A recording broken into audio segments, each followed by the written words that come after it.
Yo, this is Molecular with DNB Academy.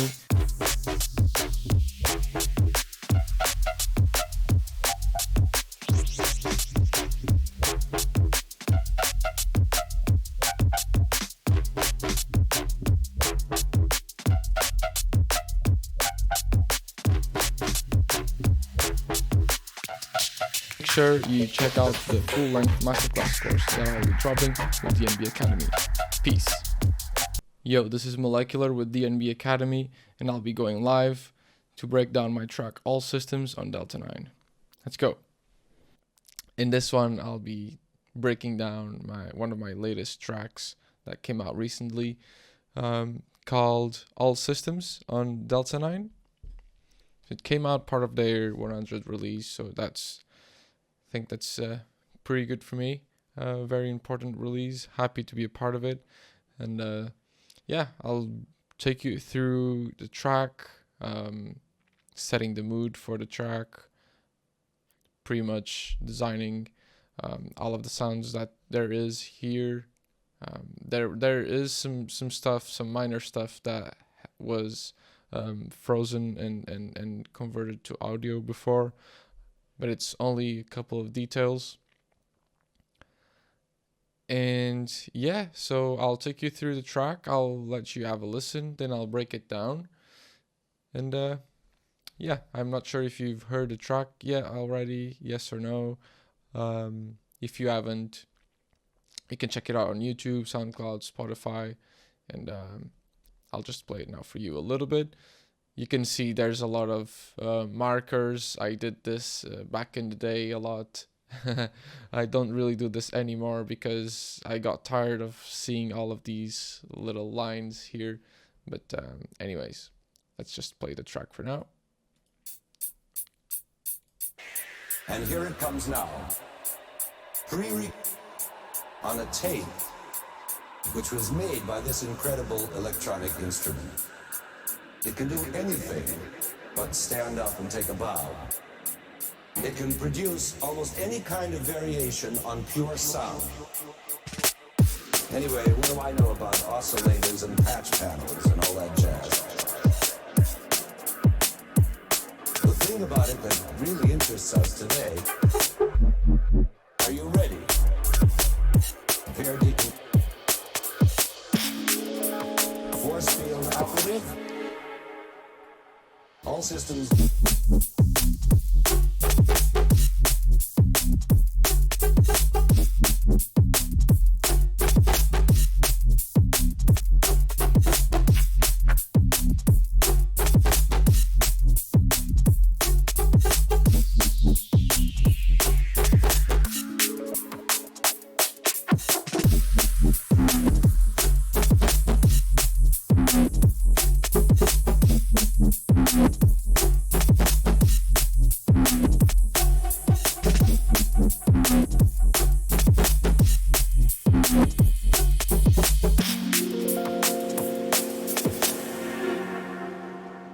Here it comes now.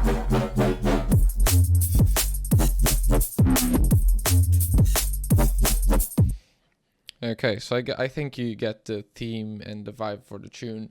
It switches up a little bit on the second drop. It's pretty much the same bass, just playing with different modulations. I can play you here. All systems.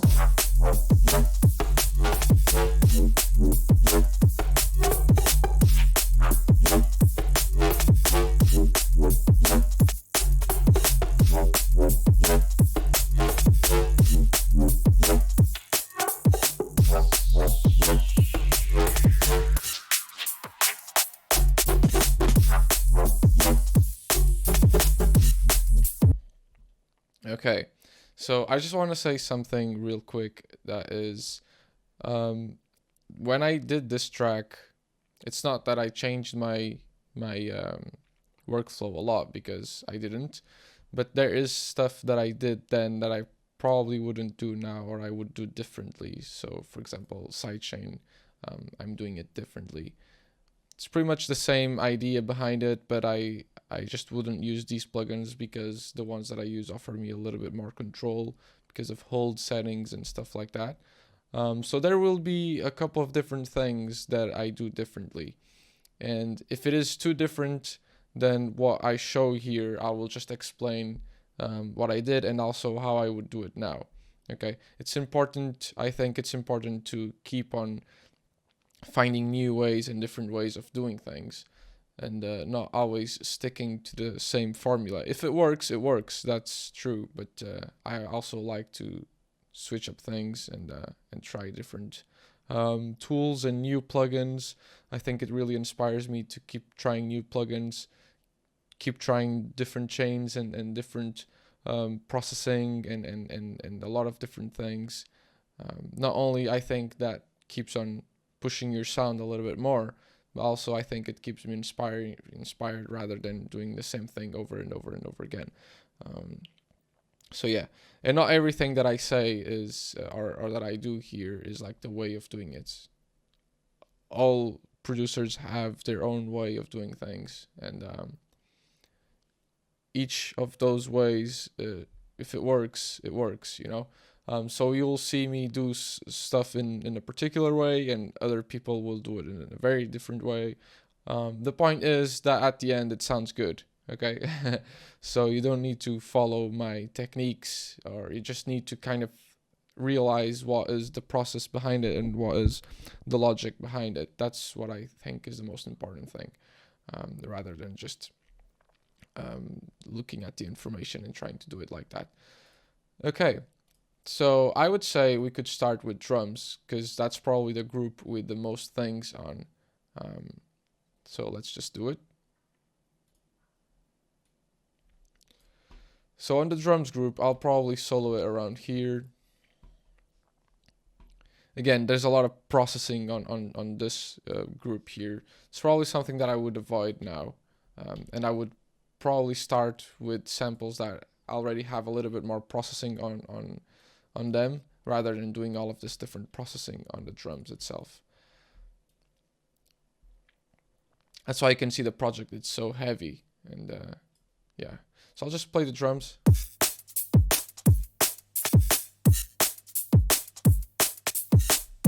And I'll play the drums without any effect.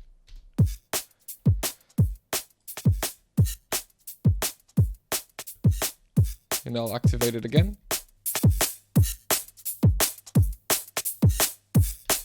So it's mostly doing a little bit of level and also gelling up the sound a little bit. But I'll get to that in a second. Let's just take a look at what layers I have here. So I have kick high and kick, which is like the very bottom end of the kick.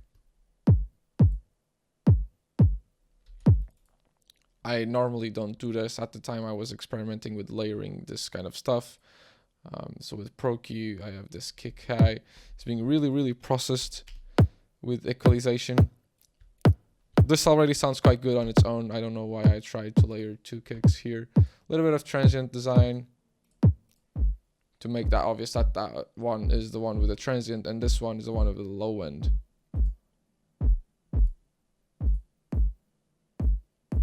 This doesn't sound that good to me. This layer just has a nice low end, and I'm sidechaining that to the other kick. Yeah, it's not bad. It's good. I like how it sounds. Maybe it's a little bit too boomy on the low end. Probably I would try and scoop this area a little bit more if it were today. But it works. Sounds good. This is the main snare. Let's see how it sounds without all of these processing. Okay, that's very different. Okay, so this is Torque. At the time I was experimenting with this plugin. It is quite cool, although I never really used it again because I think I used it so much last year that it became a part of my snares sound back then.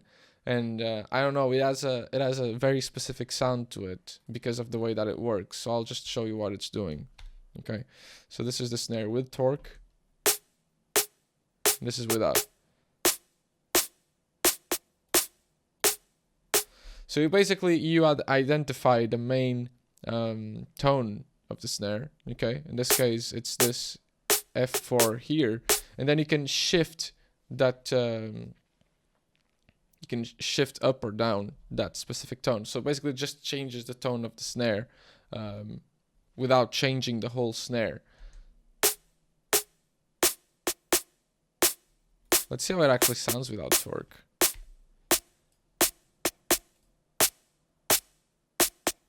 Yeah, it's not bad, but I can see I maybe wanted a little bit of a higher pitched snare on this track. Yeah, so then I move on to some transient designing. Yeah, I would probably not use this plugin now for this. And I would probably bring the volume down a little bit before adding the transient. Then on to some weird EQ shape, where you can see it's bringing down that ringiness from the mids, which can be good in some tracks, but for this one, because I'm using other layers as well, I didn't want to accumulate all of this ringing frequencies, because I have other real snare layers, and those real snares already have information around there normally. And then I'm just gating it because it was a bit too long.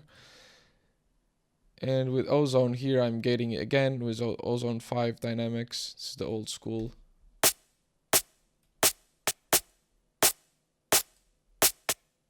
Gating a little bit of the high mids and the top end, and then just adding a little bit of saturation. Then we get on to the first layer. As you can see, that ringy frequency there again, there it is.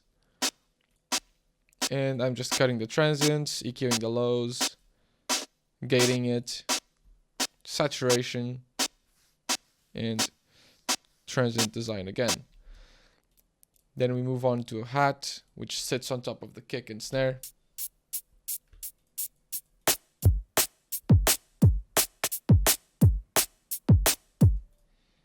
And then to a break layer.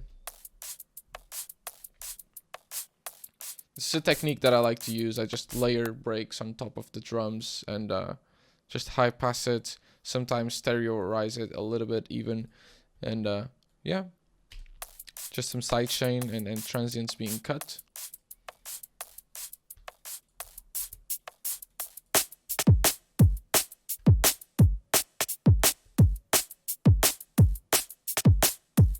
If I wanted to make the break obvious, this could be the drums group. But I wanted it to sit more in the back, so I probably needed some other layers. So there is this Cold Sweat. I think it's Cold Sweat. Yeah, Cold Sweat. Again, just a little bit of a layer on the snare. Sidechained. And then some more hats. This is all sidechained to kick and snare. Because I want my main hits to be clean. Kick and snare, I want them to be clean. At least the transients.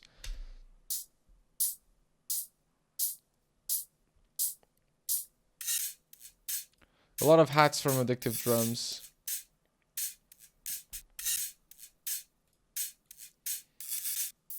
Some ride samples. Some open hats. More breaks. And some more hats from Addictive Drums. Then some ghost hits here and there. Another one. And another one. So the ghost hits should shine all together.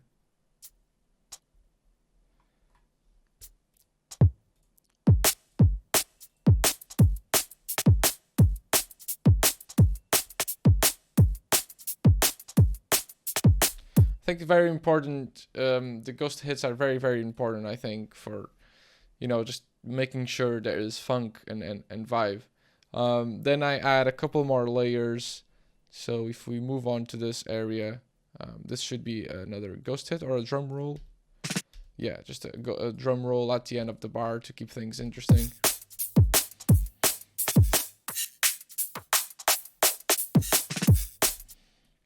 Just a little bit of filter and switching that kick with another snare. I like at the end of the bar sometimes, you know, where there should be a kick, you put a snare, or where should be a snare, you put a kick. And that's already going to be enough of a big change to catch people off guard. Sometimes people overcomplicate those transitions, and I think stuff like, you know, just putting a snare where the kick should be, that's more than enough. And a little drum roll, and then obviously you add in something else, which is this kind of ride here. Then I put some chorus on, and some chorus plugin that I never use. I wouldn't do this. I would probably add a reverb, yeah, if I wanted to add space, but not a chorus. But yeah, these were old times. No, I'm just kidding. It wasn't old. This track is fairly recent. Just a lot of experimentation. And yeah, then over to the switch here. I actually labeled drop switch, and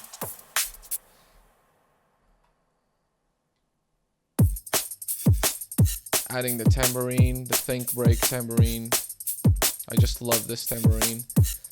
And then I don't think that there's any other stuff that I add. Cool. Nice. There's just a hit on the kick. Probably some sample from some break. Yeah, that I pitched up. Just to hit on the kick. Nice. Cool. So now moving on to bass. I'll just play the bass group on its own.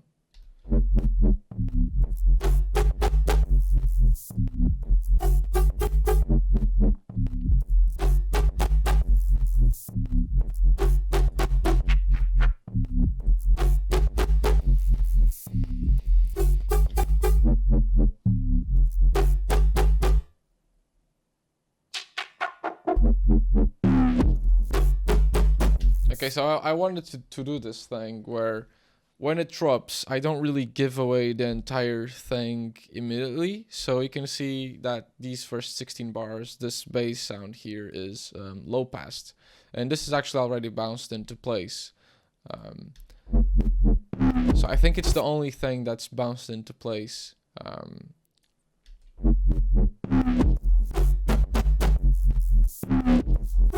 So yeah, it's low pass here and no low pass here, and then it just keeps going like that. There's a low pass again later in the track.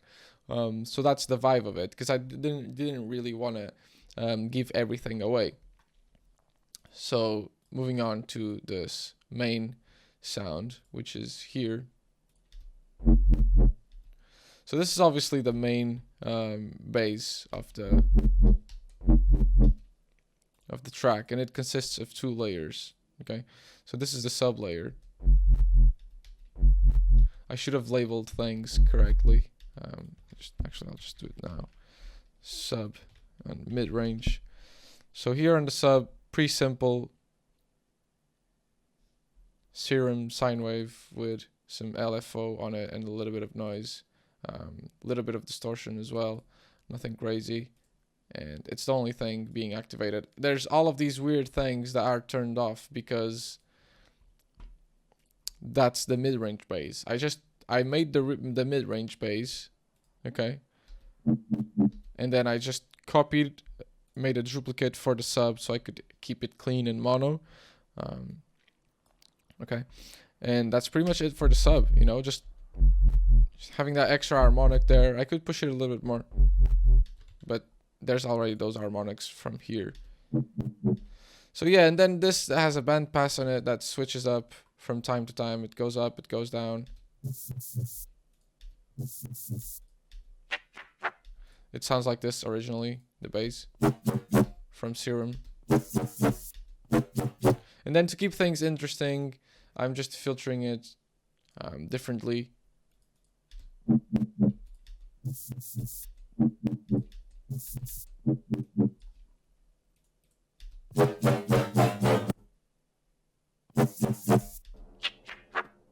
Just playing with it a little bit, just to keep things interesting, you know. I think that if you're going to use the same sound for the whole track, you need to change things a little bit, keep it interesting, or else people will get bored of it. And you can see it's small changes, really. I mean, just the filter doesn't go up or down too much. Sometimes I just deactivate the filter so you get the full sound. Sometimes I bring it back, different switches and stuff. And then on the second drop, I change it up a little bit, but we'll get there eventually. And as for the patch itself, it's a very, very simple patch. So I'm not even using LFO1 here. I was using it for like a pitch drop kind of sound if I activate all destinations. So yeah, but I'm not really using that. So what I'm doing is just 2 sine waves. I'm using this though for a punch kind of effect, and then it's just having an LFO controlling the FM amount. There's a little bits of FM and some distortion as well. Some hyperdimension, not using the flanger or the compressor there. And yeah, a little bit of chorus after the distortion to kind of smooth things out a little bit, and this is how it sounds without the distortion. And the filter. So it's a completely different kind of sound, but it's a classic FM patch. I do these patches a lot, just exploring different types of FM. I really like FM sound. Yeah. So that's the main bass, and then on the drop switch, I just play it without the filter.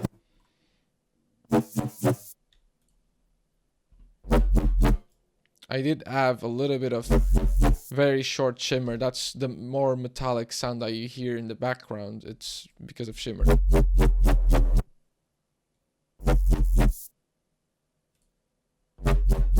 Kind of makes it feel like a robot kind of thing. Which I think is the vibe for this track, really. Normally for short reverbs on bass, I don't really like to use shimmer because the way that shimmer reverb works, and I'm gonna go and say this for this one, but I could be wrong, but normally the way that a shimmer reverb works is the reverb goes up in octaves from the original sound. There's also shimmer reverbs that go down. I think this one does that as well.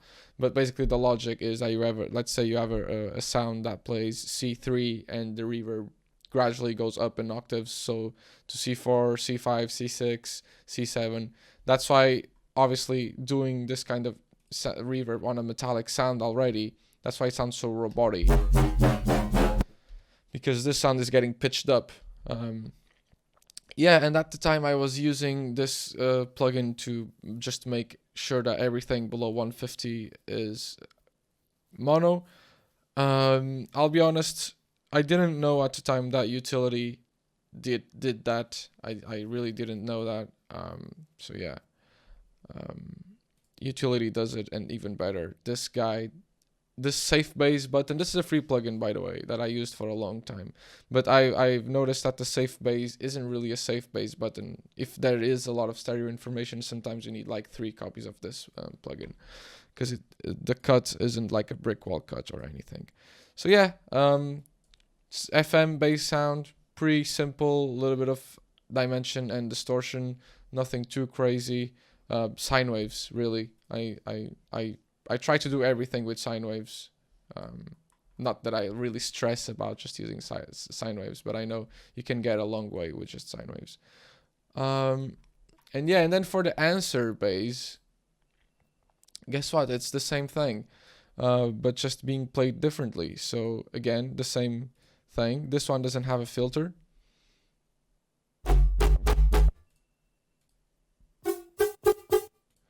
But yeah, instead of being like a wobble, it's more like a stabby punch kind of thing. I changed the sub here to a square so I could get more harmonics on this sine wave with the FM. And that's pretty much it. The effects stay the same. Pretty much simple. I'm not using this thing. And then the shimmer again. Sometimes I use that filter. Let's see where I use that. And I change the notes as well every 4 bars. So here's the filter just to keep things interesting. Okay, and here. A little bit of echo.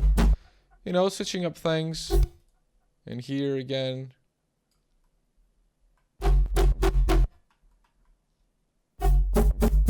Switching up things every now and then.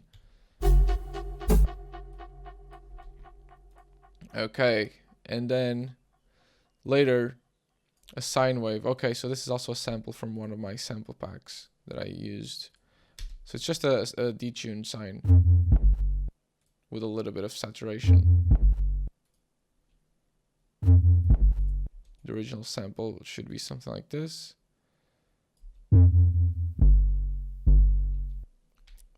Okay, so I'm just using that.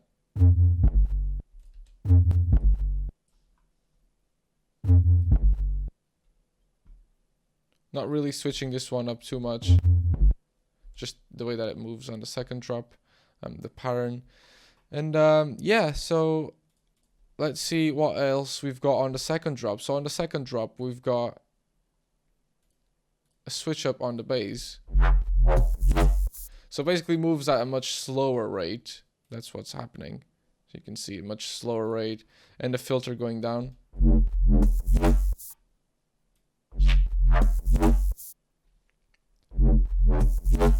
Different values every time to keep that kind of feeling where it's never really the same.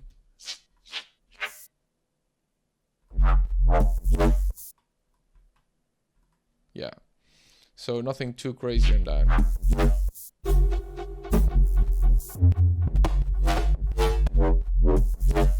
And I'm doing the same for the other bass.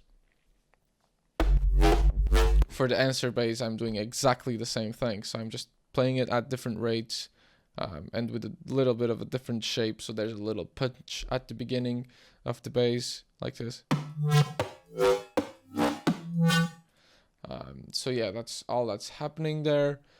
And that's pretty much it for bass, I think. Let's take a look at the bass group quickly. So yeah, just sidechain really, a little bit of drive, sidechain, making it mono on the bass again, and just a little bit of clipping at the end. Make sure nothing goes higher than 0. Okay, so that's the bass group. Then we have a couple of musical elements kind of thing. So there's some stuff that I scrapped. These 2 tracks, I'm not using them. So the first thing that we see is this. That plays in the outro. Kind of breakdown thing.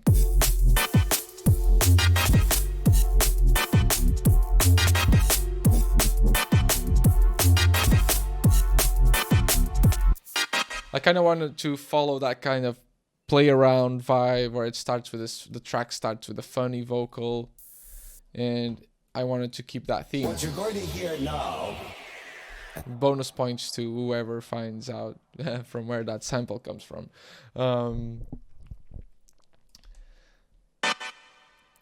So yeah, this is like a rave stab. There's tons of free rave stabs online, and I just dropped it there.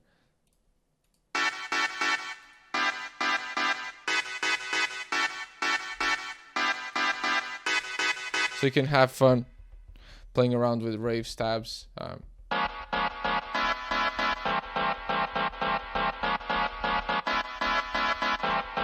I didn't want to use it in an obvious rave stab kind of sound, so I just played it in a very weird way.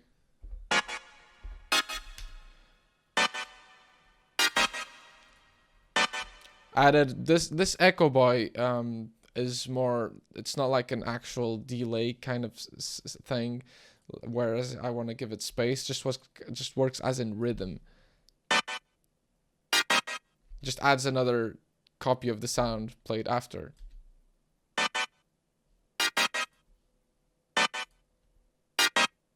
Because without it, it's quite boring, so I'm just adding that. I like to use delays this way because sometimes when you do it in the actual MIDI clip, you just add those extra notes. I don't know, it sounds different with the delay because they feel kind of filtered depending on whatever delay type you want to use, and filterings on the delay. And obviously some types of delays, they will sound a little bit it's not like an HD version of it. Like every repeat will sound worse, if that makes sense. So if I just increase the feedback here,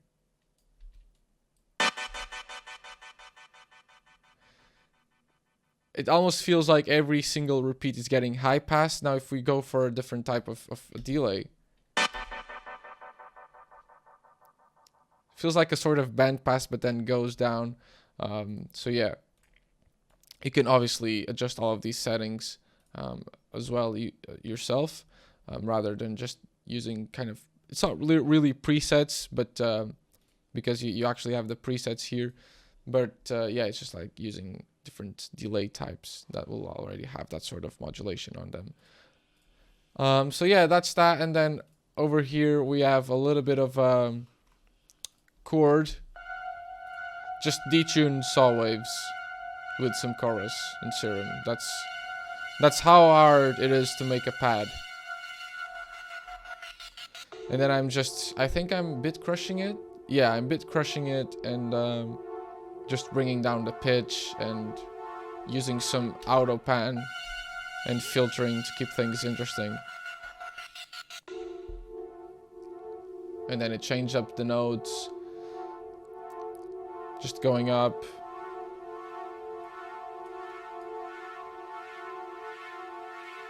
I really think the bit crusher does a nice effect here, because the whole theme of the track is kind of like showcasing.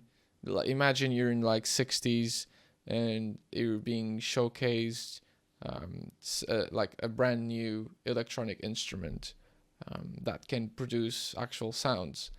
So it's like, oh my god, robots are taking over. It's kind of like this theme that's happening. And I think the way that I use the metallic reverb on the bass, this funky playish,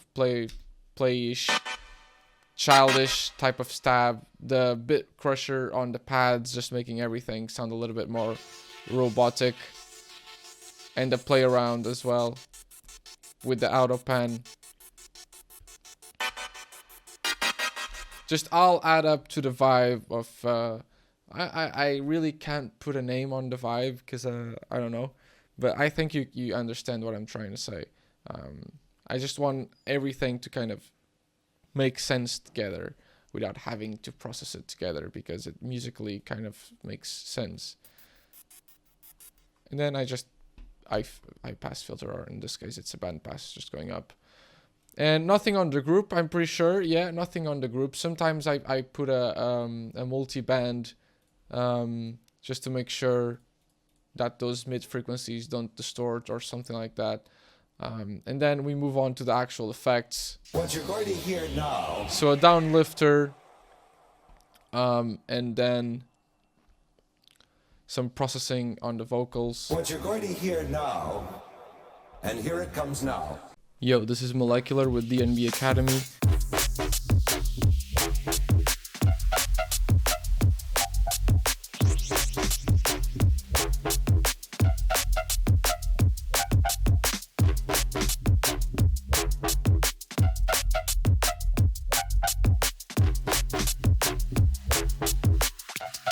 Make sure you check out the full-length Masterclass course that I'll be dropping with DNB Academy. Peace. So this is the vocal. What you're going to hear now, and here it comes now. There's a little bit of gating because there was a lot of noise in the original sample and a lot of low-end rumble.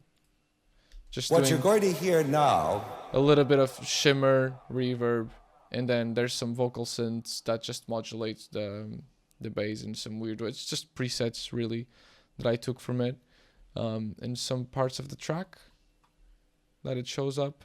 And some Echo Boy automation. Electronic instrument. It can do anything but stand up and take a bow. It can produce a lot of any kind of variation on pure sound. A lot of delay automation being used. And I'll be honest, if I were to do the vocals again, I would probably use a little bit more saturation, because they feel kind of weak. Sometimes I would probably use a little bit more saturation, yeah.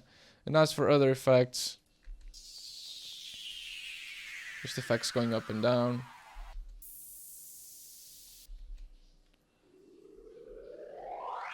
From my sample packs, more effects, random stuff. thing about it that really... I think it's these kinds of things, and to be honest, anything really works on these samples, like on these ambient samples. Anything works really. I'll be honest, I don't have a clue how I made this sample for my sample packs, but I could imagine it's probably some sound that I pitched down, added some rhythmic delay, and then probably just filter or distorted and made a huge, like, probably 30 seconds or 1 minute bounce and found this loop in the middle of it. Anyway, what do I know? And probably reversed it.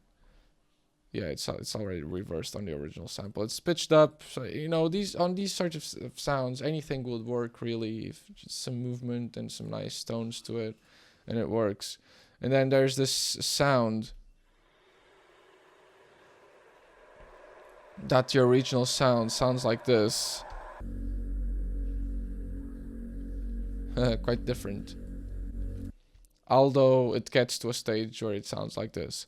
But yeah, just pushing different harmonics into a delay, actually 2 different delays. One of them actually has some pitch modulation on them, and then more harmonics being pushed, and then more reverbs and choruses, just, you know, just bringing out different resonances from the actual original sound.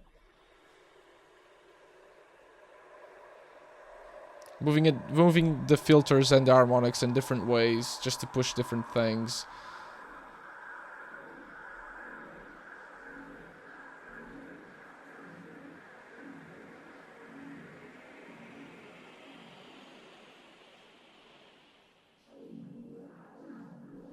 Engaging an LFO on the auto filter.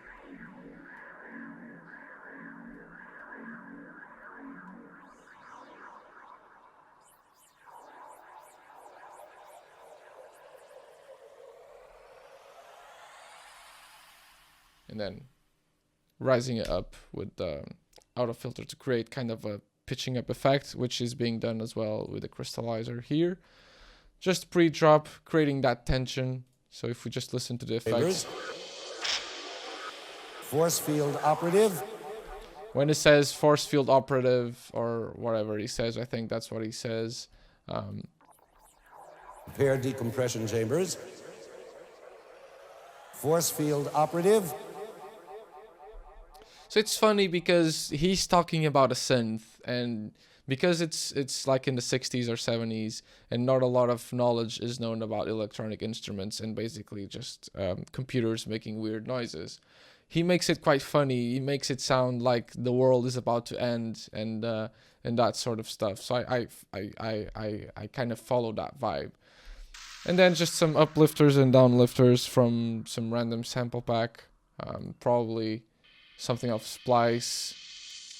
Oh yeah, okay. So this is the actually very good signal sample pack. It's very good. It's probably one of the best sample packs that I've ever gotten. And some more effects from my sample packs. And what is this at the end? Just something that I exported. So you can see like these sorts of stuff. If I just open up the sample a little bit more here.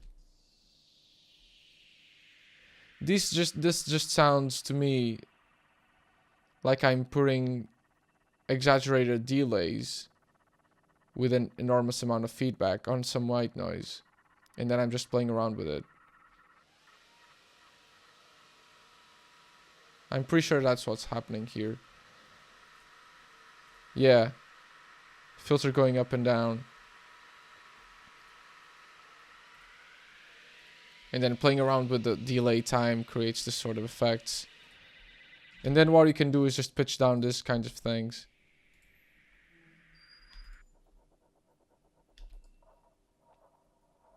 Look.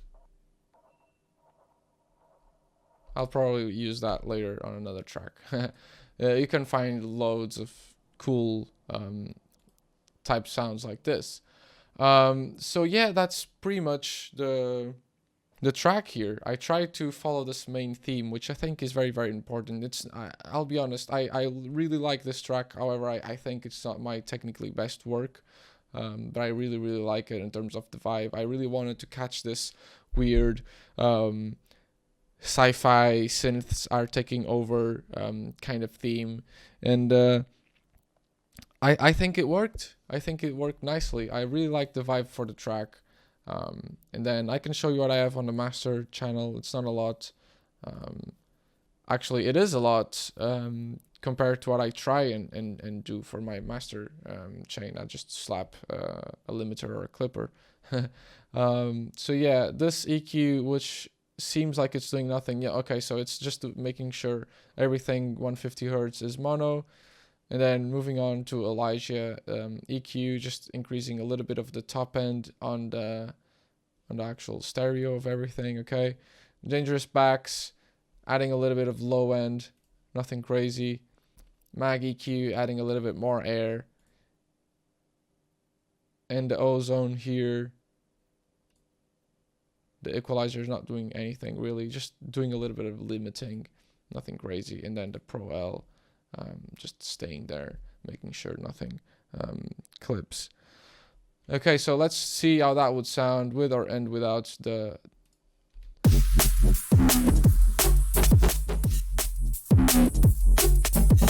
Just the effects here. Obviously, if I bring down the limiter and bring it back up, it's going to sound better because it's louder.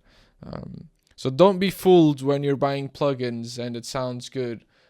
Sometimes it's just a little bit louder and our ears will perceive it as better. Try the plugin for yourself first.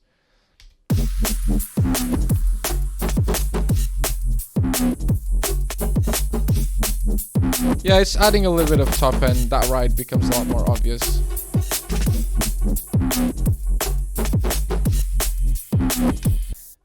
Okay, and there's like a small little very subtle change on the sub. Okay. So yeah, that's pretty much the track. I don't think that there's anything else really that should be mentioned about this track. Yeah. Oh, okay. So I skipped the drums bus thing. Yeah, completely forgot about that part. So yeah, let's talk about the drums bus for a second. So yeah, on the group, I did show you how it sounded like. Let's do that again. Okay, so Brainworks is just, I used it a lot back in the day for my in 2020 for my drums bus. So I was trying this bus compressor at the time, and first I tried to stay away from doing too much compression on drums. And this is a lot of compression. I'm doing 8 dBs of gain reduction, so this is actually a lot. But the thing with this compressor, I think it's an emulation of a tube compressor, so it does a little bit of saturation as well. So it makes it sound a little bit fat. Even if you don't really do anything, just increase the input gain. Is there a knob for input gain? No, just increase the makeup. And that should be good. And then I'm doing saturation with one of my favorite saturation plugins. Again, also from Plugin Alliance. Just doing a little bit of saturation.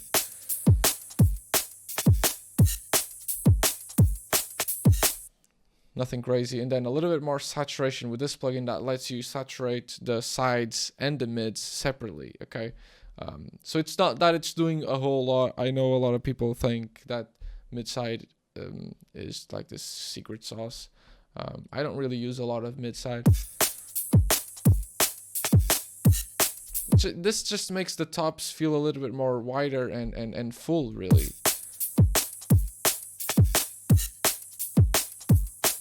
Pretty much the stuff in the background sounds fuller. That's pretty much what's happening. And then I'm using this console here, increasing a little bit of the top end really, and just filtering, doing a high pass and a little bit of saturation.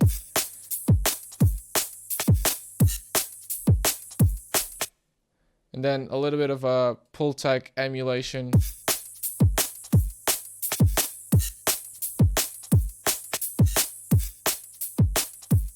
Crazy.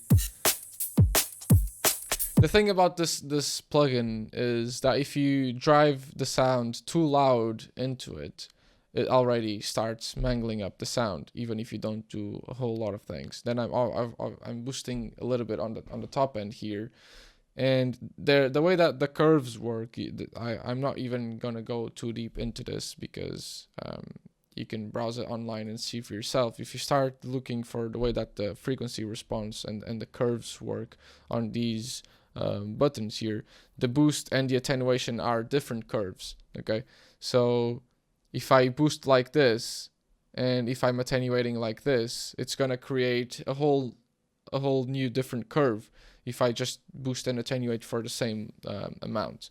And there's a lot of tricks that you can do with these types of Pultec emulations. I never touched a real one.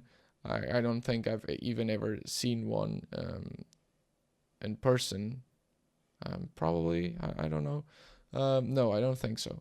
So I can't really tell you if this is an accurate emulation. There's a lot of forums and a lot of like people online who like to compare versions, and I think this is probably one of the ones that has the most shade on it. So it's probably not the best emulation, but it's the one that I got first. I have other emulations now. There's some actually very good ones for free. You can just browse that online, just Pultec free emulation. So yeah, I'm just boosting and attenuating almost for the same amount on the sub, and you can already tell like it changed the sound a lot.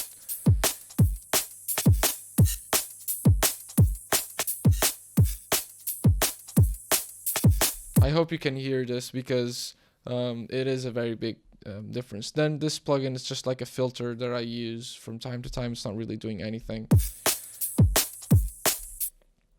De-esser, I don't really use de-essers now. I would probably just use a multiband compressor rather than using a de-esser to tame the highs.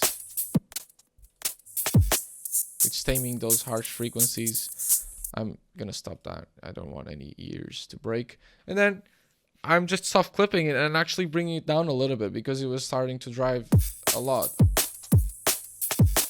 So that's the drums bus. Yeah, and the whole track actually.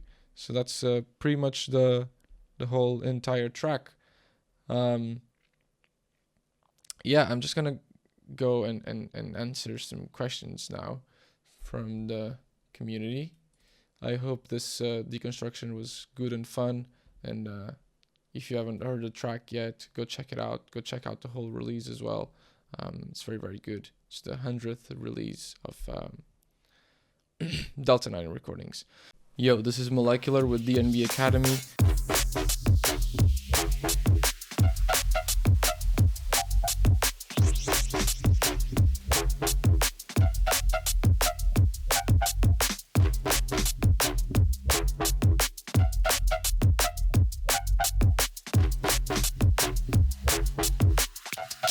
Make sure you check out the full-length Masterclass course that I'll be dropping with DNB Academy.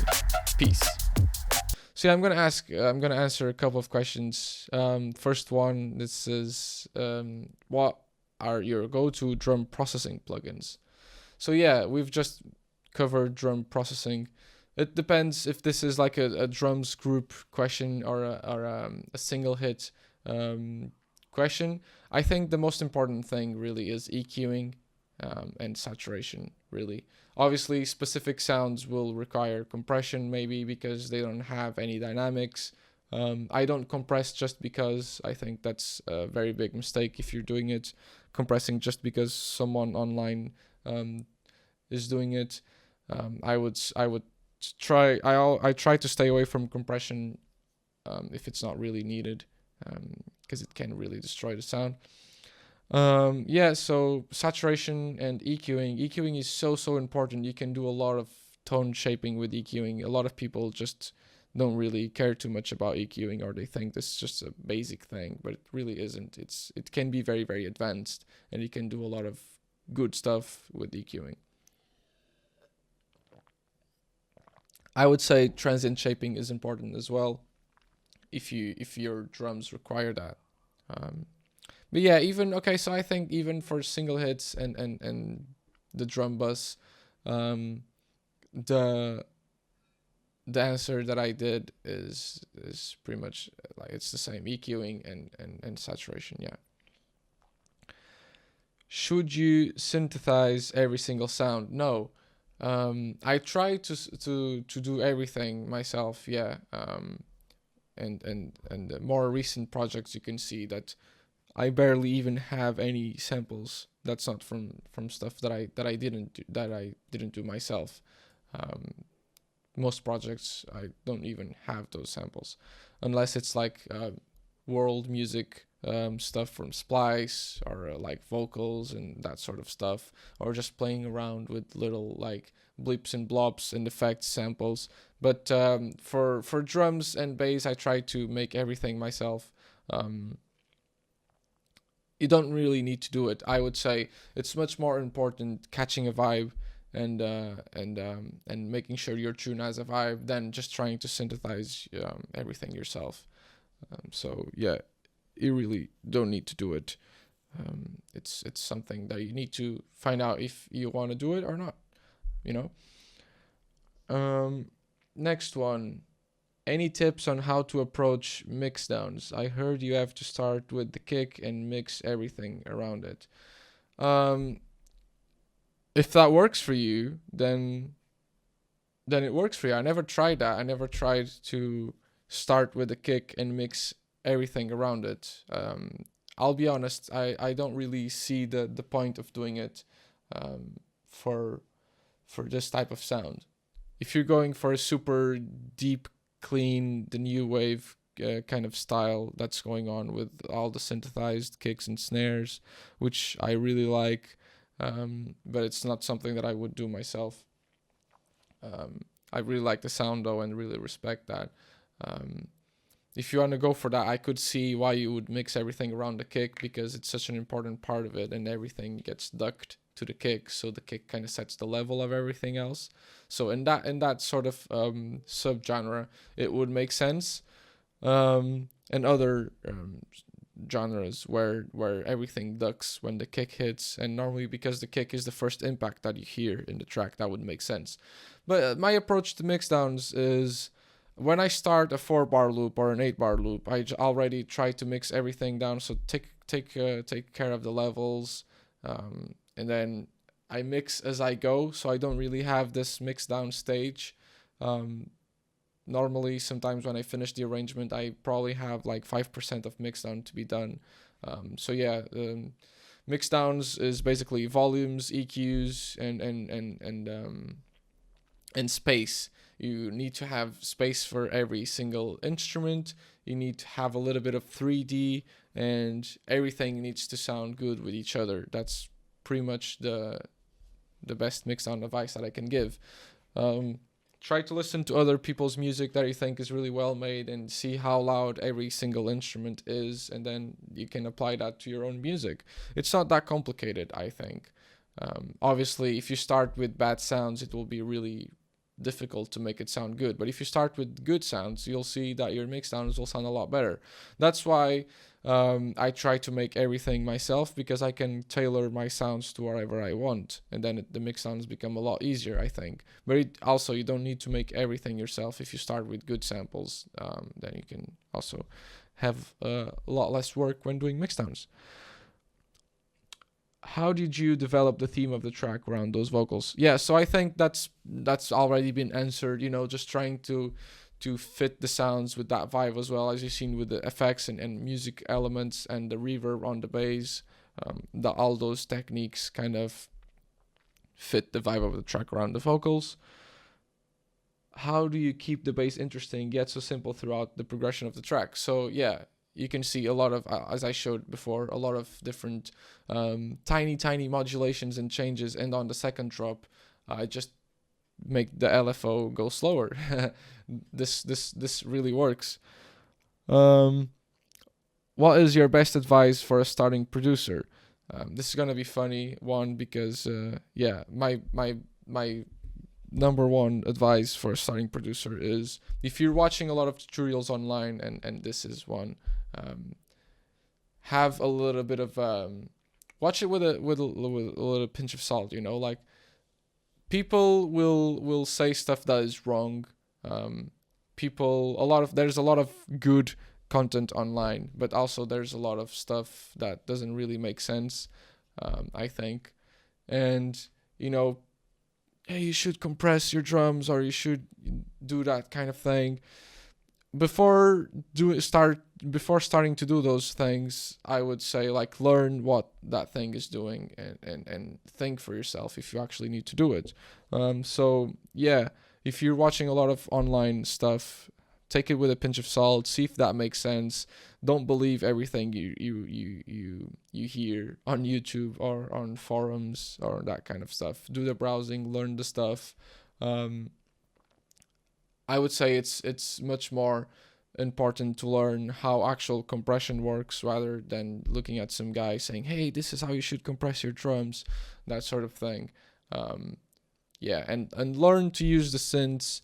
Learn to use the synths that you have. Learn your DAW.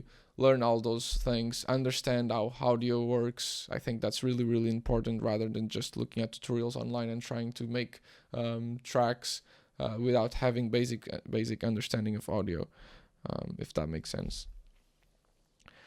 And how does your writing process normally go? Do you start with the drop, or do you start with the intro? So I normally start with the drop. It's very rarely that I start with other things rather than the drop. I found myself recently avoiding to start with drums because I get tired of the drums eventually. But it really depends. I start with drop normally, but sometimes I'll start with some bass sounds. Sometimes I'll start with drums. If I already have a very specific idea, I will try to lay down that idea as quick as I can, and then I will work everything else. Yeah. Let's see the next one. How do you master your tracks? Can you break down the mastering chain? So yeah, that master chain it's not really a mastering chain. It's just making it loud and sounding a little bit better. But yeah, mastering is a whole nother different subject, I would say. But when you're doing it inside the track, most of the times I will not even have like as many EQs as I'm doing here, just making sure everything sounds good. Maybe a little bit of like Pro Q works or digital V3 here, because it is very specific. And then just a limiter or a clipper. Yeah, let's see. Maybe a couple more questions. What was the game-changing moment that changed everything in your productions? So that's pretty much the same answer to the best advice for a starting producer. I've been producing for a while now, and I would say the game-changing moment was when I stopped listening to the people on the internet so blindly, and started to actually think why those guys would do that, and started in like investigating and learning the actual background stuff that a lot of people skip through, which is learning what every single effects processing does, the way that audio works, learning your DAW inside and out, rather than just wanting to make the next banger, the next drum and bass banger. But if that works, man. You're free to do whatever you want. I found this process for me, and I'm quite happy with it. So you can do whatever you want. Let's see, one more. What are your favorite distortion plugins? Yeah, so I don't really like thermal, I'll be honest. I think a lot of people like it. It's amazing if you want to use its presets, because the presets are really, really well made. And I did use the presets a little bit when I had it. I added on with the splice plan. Let's see, the overdrive from Ableton, Tantrum from Creative Intent, Dent 2 by Unfiltered Audio. Let me see here. You're not going to be able to see the plugins here, but let's see. Trash, obviously. Camel Fat, I think that's already quite a lot of plugins. And the VSM, yeah, from Vertigo, the plugin alliance thing, this one already here. This is just saturation, but you can make it really distort if you want. And I think that's it. Let me just see if there's any other questions. Last one, any tips on how to approach labels? Just be professional about it. you know. Don't send WeTransfer links. Everyone hates that. They expire after a while. I would say just make a little bit of an introduction about yourself, really professional. Send them what you think is your best work in either like Dropbox or Drive links, or the way that I prefer to do it is SoundCloud private links with download enabled, so people can have a quick listen without needing to download it. And I think out of Dropbox and Google Drive and SoundCloud, I think SoundCloud is the one that doesn't sound that much different from that when you actually download the file. There is a lot of compression, yes, but yeah, and just I think that's pretty much it. I wouldn't say send just one tune or something. Just send a couple of what you think is your best tunes, kind of like showcasing your work, and just be professional about it. You know. Don't be afraid of someone saying or not even replying to you. Just keep on pushing it. We've all been there. All the artists that you love all of them have sent tunes to labels, and I would say most of them got denied at some point when they were starting out. So yeah, it's part of developing and having your career kind of thing. You need to push it. Like not everyone's gonna like your music, so you just need to keep pushing it to get there. Right? So yeah, I think that's pretty much it. Thank you guys for watching. I hope this wasn't too boring, and I hope that you learned something. And yeah, this was Molecular, the live stream breaking down my track All Systems on Delta 9 for DNB Academy. Thank you guys for watching. Yo, this is Molecular with DNB Academy.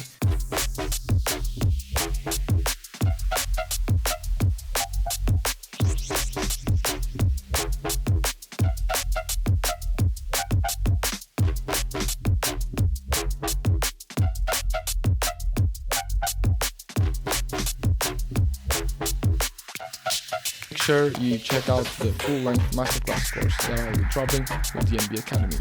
Peace.